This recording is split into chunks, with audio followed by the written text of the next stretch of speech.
আশা করি প্রত্যেকেই ভালো রয়েছো। সবাইকে আমার চ্যানেলের পক্ষ থেকে স্বাগতম জানাই। ভোগলের ২০২৬ সেশনে যে সমস্ত ছাত্রছাত্রীরা অ্যাডমিশনের জন্য অ্যাপ্লাই করেছো তাদের র‍্যাংক কার্ড কবে পাবলিশড হবে এবং তোমাদের ডোমিসাইল সার্টিফিকেটের ফরম্যাট এ, প্রোফর্মার এ, প্রোফর্মার বি না প্রোফর্মার সি লাগবে সেই ব্যাপারে বিস্তারিতভাবে সম্পূর্ণ ভিডিওটি তোমাদের সামনে উপস্থাপন করব। তাহলে তোমাদেরকে সবাইকে বলবো যারা চ্যানেলটি সাবস্ক্রাইব করোনি অবশ্যই সাবস্ক্রাইব করে পাশে থাকা বেল আইকনটি প্রেস করতে ভুলবে না, বন্ধুদেরকে শেয়ার করে জানিয়ে দিতে ভুলবে না, নতুন বন্ধুদেরকে শেয়ার করতে একেবারেই ভুলবে না, ছোট্ট একটি লাইক করতে ভুলবে না। শুরু করা যাক মূল পর্ব। আমরা জেনে নেই ভোগলেটের ডোমিসাইল সার্টিফিকেট কোনটা লাগবে সেইটার ব্যাপারেই মূলত আজকের এই ভিডিও, এবং শেষে তোমাদের র‍্যাংক কার্ড কবে পাবলিশড হবে সে ব্যাপারেই আমার ব্যক্তিগত মতামত তুলে ধরবো। তোমাদের যদি বিশেষ কিছু মতামত থেকে থাকে কমেন্ট সেকশনে জানাতে ভুলবে না। এবারে চলে আসি মূল পর্বে। আমরা তোমাদের যে ব্রাউচারটা প্রথমে অ্যাডমিশনের জন্য পাবলিশড হয়েছিল সেই ব্রাউচারে তোমাদের প্রোফর্মার এ, প্রোফর্মার বি এবং প্রোফর্মার সি ডোমিসাইল সার্টিফিকেটে রয়েছে। প্রোফর্মার এ তেই বলা রয়েছে যে residential domicile certificate for candidate resident in state of West Bengal continuously for at least 10 years as on 31/12/2025। অর্থাৎ এখানে বলতে চাইছে 31/12/2025 থেকে 10 বছর ধরে যে জায়গায় কমপক্ষে রয়েছে সেই জায়গার উপর ভিত্তি করে তোমাদের রেসিডেন্সিয়াল সার্টিফিকেটটা রেডি করতে হবে। This certificate will be issue by an officer of state government in the rank block development officer or sub-divisional officer or additional district magistrate of the state or central government of similar rank or above, or executive officer of municipality assistant commissioner or above in commissionerate of state or central government of similar rank or above।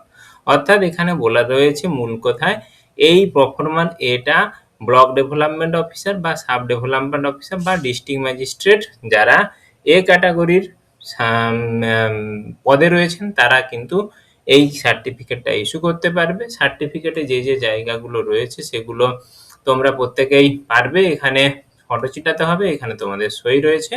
এরপরে প্রোফর্মার B, প্রোফর্মার বিতে বলেছে residential domicile certificate for candidate resident in state of West Bengal continuously for at least 10 years as 31/12/2025। সেই একই রকম this certificate will be issued by head of the institution from where the candidate passed his her secondary or higher secondary ITI examination। অর্থাৎ এই প্রোফর্মার beta তোমাদের কিন্তু যে যার institution বা বিদ্যালয় থেকে নিতে বলা রয়েছে। যারা যে কলেজ স্কুল থেকে পাস আউট করেছো সেই স্কুলের যিনি প্রধান রয়েছেন তিনি তোমাদেরকে দেবে। এবং এই দুটোর ক্ষেত্রে এখানে দেওয়া রয়েছে যে photography is to be attested by the certifying authority. অর্থাৎ এখানে ফটোকপিটা যেটা তোমরা অ্যাটাচ করবে তোমাদের সেটা যেন অবশ্যই কি করে না অথরাইজ যিনি এই সার্টিফিকেটটা ইস্যু করছে সেই সার্টিফিকেট ইস্যু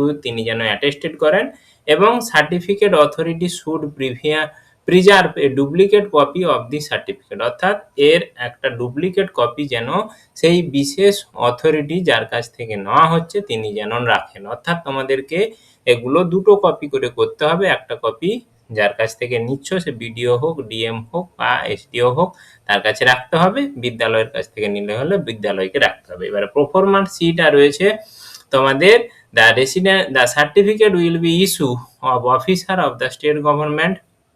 আর এখানে একটু বলে নেই, এখানে বলাই রয়েছে প্রথমে not resident in state of West Bengal continuously at least 10 years as. বলছে যে সমস্ত ছাত্রছাত্রীরা পশ্চিমবঙ্গের বাইরে থেকে অ্যাপ্লাই করবে আমাদের পশ্চিমবঙ্গের ইঞ্জিনিয়ারিং ডিপ্লোমা সেকেন্ড ইয়ারে অ্যাপ্লাইয়ের জন্য, সেই সমস্ত ছাত্রছাত্রীদের জন্য প্রোফর্মার সিটা লাগবে। প্রোফর্মার সি এর ক্ষেত্রেই সেই একই রকম। এবারে বলে দেই যে তোমাদের কোনটা লাগবে প্রোফর্মার এ, বি না সি। তোমাদের দেখো এখানে ইনফরমেশনে প্রথমেই রয়েছে ইম্পর্টেন্টে 4 অ্যাপ্রোপ্রিয়েট ডোমিসাইল সার্টিফিকেট প্রোফর্মার A, B or C in original is to be submitted at the time of admission in polytechnic institutes. অর্থাৎ তোমাদের প্রোফর্মার এ এবং প্রোফর্মার বি লাগবে যে সমস্ত ছাত্রছাত্রীরা ওয়েস্ট বেঙ্গলে বসবাস করো তাদের ক্ষেত্রে, এবং যারা ওয়েস্ট বেঙ্গলের বাইরে থেকে বসবাস করো তাদের কেবলমাত্র সি লাগবে। ব্যাপারটা বোঝা গেল? তাহলে তোমাদের কিন্তু ডোমিসাইল সার্টিফিকেট এ এবং বি যে সমস্ত পশ্চিমবঙ্গের বাসিন্দা বা পশ্চিমবঙ্গের যে সমস্ত ছাত্রছাত্রীরা পশ্চিমবঙ্গের কলেজের জন্য অ্যাপ্লাই করছো তাদের প্রোফর্মার এ এবং বি লাগবে। প্রোফর্মার এ বিডিও, এসডিও, ডিএম থেকে তোমরা অ্যাপ্লাই করার জন্য অ্যাপ্লাই করে সেখান থেকে বের করবে, এবং প্রোফর্মার বিটা বিদ্যালয় থেকে বের করবে, যে যার ইনস্টিটিউট থেকে বের করবে যেখান থেকে তোমরা পাস আউট হয়েছো। প্রোফর্মার সিটা বাইরের স্টেটের ছাত্রছাত্রীদের জন্য। এবারে তোমাদের এই প্রোফর্মার এ এবং প্রোফর্মার বি কিভাবে, প্রোফর্মার এটা বিডিও এবং এসডিও বা ডিএম এর কাছ থেকে কিভাবে নেবে সে ব্যাপারে বিস্তারিত ভিডিও যদি তোমরা চাও কমেন্ট সেকশনে জানাতে ভুলবে না। পরবর্তী ভিডিওতে এই কিভাবে রেসিডেন্সিয়াল সার্টিফিকেট তোমরা বের করতে পারবে সেই অনলাইনে সে ব্যাপারে বিস্তারিত ভিডিও নিয়ে হাজির হব। অবশ্যই তোমাদের কিন্তু কমেন্ট করতে ভুলবে না যে ডোমিসাইল সার্টিফিকেটের জন্য ভিডিও। অবশ্যই এবারে চলে যাই তোমাদের র্যাঙ্ক পাবলিশডের ব্যাপারে। র্যাঙ্ক পাবলিশডের ব্যাপারে তোমাদের যে বিশেষ মেরিট লিস্টের যে একটি জুলাইয়ের 1 তারিখে যে বিশেষ নোটিশটি পাবলিশড হয়েছিল সেখানে কিন্তু যে বিশেষ ফেজে তোমাদের কাউন্সিলিং এর হওয়ার কথা ছিল সেখানের মধ্যে থেকে যতটা আমার ধারণার হচ্ছে যে তোমাদের এই যে আগামী সেশন বা আগামী সপ্তাহের মধ্যে তোমাদের কিন্তু র্যাঙ্ক পাবলিশড হওয়ার সম্ভাবনা রয়েছে। তাই সবাইকেই বলবো যে যার ব্যক্তিগত র্যাঙ্ক অবশ্যই দেখবে, সময় অনুযায়ী কাউন্সিলিং কেমন হয় সে ব্যাপারেও বিস্তারিতভাবে কমেন্ট সেকশনে জানাতে ভুলবে না। তোমাদের মেরিট লিস্টে কার কেমন র্যাঙ্ক হয়েছে সেই অনুযায়ী তোমাদের কলেজ তোমরা অবশ্যই ভালো করে চুজ করবে।